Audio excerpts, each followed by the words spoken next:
Швед улс дэлхийн хамгийн аюулгүй орнуудын нэгээр үргэлж нэрлэгдэж ирсэн. Тус улсын иргэд ихэвчлэн тайван, даруй, аливаа зүйлийг удаан бөгөөд нам гүмээр хийдэг байна.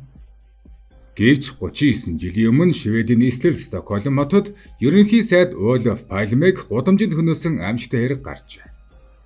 1986 оны 2 дугаар сарын 28-ны өвлийн дунд үеийн нэгэн шөнө Шведийн ерөнхий сайд Olof Palme эхнэр Lisbeth хамт Моцарт ах хэмээх инэдмийн киног үзээд ирж буй хүүхдүүдээ хүлээн гудамжинд гарч ирсэн байна. Гэтэл яг тэр мөчид Olof Palmeгийн ард талаас нэгэн хүн ирж түүний толгой руу буудаад хажууд нь байсан эхнэр Lisbeth-ийг ч бас буудсан байна. Аз олж Lisbeth хүнд шарахтаагүй, харин Palme газар дээрээ нас барсан юм. Тухайн үед гудамжинд цөөн хүн байсан бөгөөд Palme хамгаалагчгүй явах зуршилтай нэгэн байсан. Энэ нь ч гэмт этгээдэд боломж олгосон байна. Энэ бол 1792 онд 3 дугаар Густав хаан алагдсанаас хойш Швед улсад төрийн тэргүүн хөнөөгдсөн анхны хэрэг байлаа. Энэхүү мэдээ цацагдмагц бүх Скандинавын орнуудыг цочроосон юм. Үүний дараагаар Шведийн түүхэнд хамгийн том эрүүгийн мөрдөн байцаалт эхэлж 30 жилийн турш үргэлжилсэн ангуучтал өрнөсөн. 10,000 гар үсэгчднийг байцааж 4,000 автомашиныг шалган 134 хүн өөрийгөө гин буруутай гэж мэдүүлсэн.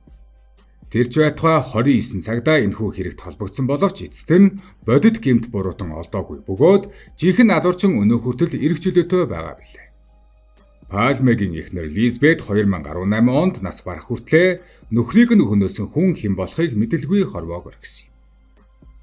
Энэ хэрэг 1960-ад онд Америк нэгдсэн улсын ерөнхийлөгч Кеннедигийн амь насыг хөнөөсөн хэрэгтэй адилхан бөгөөд алуурчин нь хэн бэ гэсэн асуулт олон нийтийн дунд үлдсэн байна.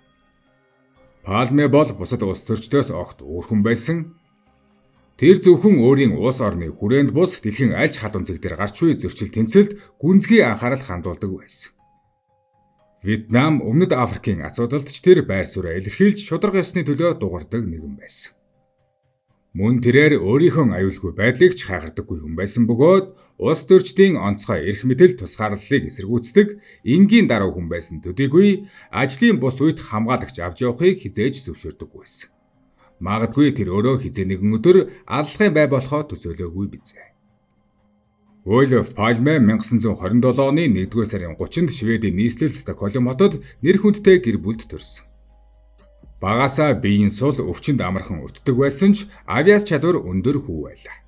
Тэр бага наснда герман болон англи хэлийг гарамгаа эзэмшсэн. Ахлах сургуульд байхдаа Шведийн цөөхөн дотор байртай сургуулиудын нэг болох Sigtunaгийн хүмүүнлэгийн коллежид суралцаж 17 настайдаа их сургуулийн эсэлтийн шалгалтыг өндөр оноогоор давсан байна. Их сургуульд орохын өмнө тэрээр артиллерийн ангид элсэж цэргийн албаа хааж эхлэв. Шведийн цэргийн албаны журам бусад улс орноос илүү хатуу байсан бөгөөд Европын зарим оронд хүмүүс цэргийн албыг орлуулах боломжтой байдаг бол Шведэд ийм хөнгөлөлт огт байгаагүй.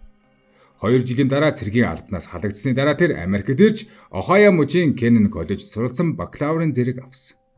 Дараа нь Стокгольмд иргэн ирж 1951 онд Стокгольмын их сургуулиас хуулийн зэрэг хамгаалсан бөгөөд тухайн үедээ оюутны холбооны даргаар ажиллаж байсан байна. 1954 онд дөнгөж 27 настайдаа Olof Palme Шведийн социал-демократ намын өсөж буй шинэ одоор тодорч ерөнхий сайд Tage Erlanderийн нарийн бичгийн дарга болон ерөнхий сайдын тамгын газрын ерөнхий нарийн бичгийн даргаар ажиллаж байв. Энэ нь Palmeгийн улс төрийн замналд чухал алхам болсон юм. 1958 онд 30 настайдаа тэрээр тухайн үеийн Шведийн парламентын хамгийн залуу гишүүн болон сонгогджээ. Түүний улс төрийн замналыг алхам тутамдаа хурдтай гэсэн гэж хэлж болохоор байлаа. Palme нийтдээ 2 удаа Шведийн ерөнхий сайдаар ажилласан. Үүнд 1969-өөс 1976 онд мөн 1982-оос 1986 онуудад. Тэрээр ерөнхий сайд болсон үедээ ердөө 42 настай байсан бөгөөд тухайн үеийн хамгийн залуу удирдагчдын нэг байв. Palmeгийн алгын шалтгааныг бүрэн ойлгуулахын тулд тэр үеийн түүний бодлого болон нийгэм улс төрийн уур амьсгалыг эхлээд ойлгох шаардлагатай. Ерөнхийд нь хэлбэл Palme бол үндэсний үзэлтэй улс төрч байсан бөгөөд 1953 онд ерөнхий сайд болохдоо дараах гол зарчмуудыг дэвшүүлжээ. Колоничлалыг устгах, шинэ эдийн засгийн дэлхийн дэг журам тогтоох, арьс өнгөөр ялгуурлах үйлсийг эсэргүүцэх, боловсролыг ардчилсан болгох, нийгмийн шударга ёсыг бэхжүүлэх. Энгийнээр хэлбэл гадаад бодлогын хувьд бие даасан байдал дотоод бодлогын хувьд нийгмийн тэгшэрх шударга ёсыг зорилго болгож байв. Өнөөдөр Шведийн нийгэмд гүн гүнзгий шингэсэн нийтийн эрх тэгш байдлын үзэл буюу универсализм нь Пальмегийн засгийн газрын үед хүчтэй уриалгадж хэрэгжиж эхэлсэн юм байна. Төрөөс олгож буй өндөр халамжийн цаана төрийн зүгээс нийгмийн ялгааг хүчээр тэгштгэх бодлого хэрэгжиж байсан нь үнэндээ универсализмын нэг хэлбэр байсан. Үүний үр дүнд баян ядуугийн ялгаа маш бага, эрэгтэй эмэгтэйчүүдийн эрх бараг ижил түвшинд хүрч, эрүүл мэнд боловсролын бүх төрлийн нөөцийн хуваарлалт харьцангуй тэгш болсон юм. Мэдээж энэ бүх бодлого нь Швед доторх либерал болон консерватив хүчнүүдийн ашиг сонирхолд халдаж, дотоод гадаадын олон дайснуудыг бий болгосон. Пальме Америкийн нэгдсэн улс болон зөвлөлт холбоот улс гэх хоёр их гүрний бодлогыг ил тод шүүмжилж, үг хэл үзэл бодлороо тун хурц зоримог хүн байв. Түүний ийм шулуун шудраг зөрүүд зан төлөв нь дотоод гадаадын улс төрийн өрсөлдөгчдөд толгойн өвчин болдог байсан гэхэд хэлсдэхгүй. 1983 оны 4-р сард Пальме зөвлөлтийн элчин сайдыг дуудаж, 60 гаруй жилийн өмнө зөвлөлтийн шумбагч онгоц Шведийн хойс булангийн усанд нэвтэрсэн хэрэгт хатуу эсэргүүцэл илэрхийлжээ. Тэр үед ерөнхий сайдын хувьд Пальме улсын тусгаар тогтнолыг юунаас илүү эрхэмлэж, хил рүү зөвшөөрөлгүй нэвтэрсэн ямар ч шумбагч онгоц болоод нисдэг тэрэгнүүдэд тесрэх бөмбөг харвах тушаал хүртэл өгсөн байна. Пальме олон улсын асуудалд шийдэвхтэй оролцдог байсан. Тэр Өмнөд Африкт хэрэгжиж байсан арьс өнгөр ялгаруулах дэглэмийг эрс эсэргүүцэж, мөн Америк нэгдсэн улсын Вьетнамын дайныг болон бүхий л хүйтэн дайны системийг эсэргүүцдэг байлаа. 1968 онд ерөнхий сайд болохоос өмнө боловсролын сайд байсан Пальме тухайн үеийн Вьетнамын элчин сайдтай хамт Стокгольмын гудамжинд гарч Америк нэгдсэн улсын Ханой руу хийж байсан бөмбөгдөлтөнд эсэргүүцэл илэрхийлжээ. Түүний энэ үйлдэл тухайн үеийн сонинуудын хамгийн том мэдээ болсон юм. Үүний учир нь Швед улс үргэлж тусгаар тогтнол нейтрал байдлын зарчмыг баримталдаг бөгөөд дэлхийн 2 дугаар дайны үед ч энэ уламжлалаа эвдээгүй. Үүний улмаас Шведийн парламент Пальмег даруй сайдын албан тушаалаасаа огцрохыг шаардсан байна. Мөн Пальме зөвлөлт холбоот улсын Чех улсад хийсэн цэргийн эзлэн түрэмгийллийг хүчтэй шүүмжилж, энэ нь Чехийн Прагийн хавар реформын төлөвлөгөөг бүтлгүүтүүлж, цаашлаад зөвлөлтийн Афганистан дахь түрэмгийлэлд ч нөлөөлсөн юм. Тэрээр Испаний дарангуйлагч Франкогийн дэглэмийг шүүмжилж, түүнийг залхуу алуурчин хэмээн нэрлэжээ. Мөн Африкийн үндэсний конгресс болон Палестины чөлөөлөх байгууллагуудад мөнгө санхүүгийн дэмжлэгээр идэвхтэй тусалдаг байсан.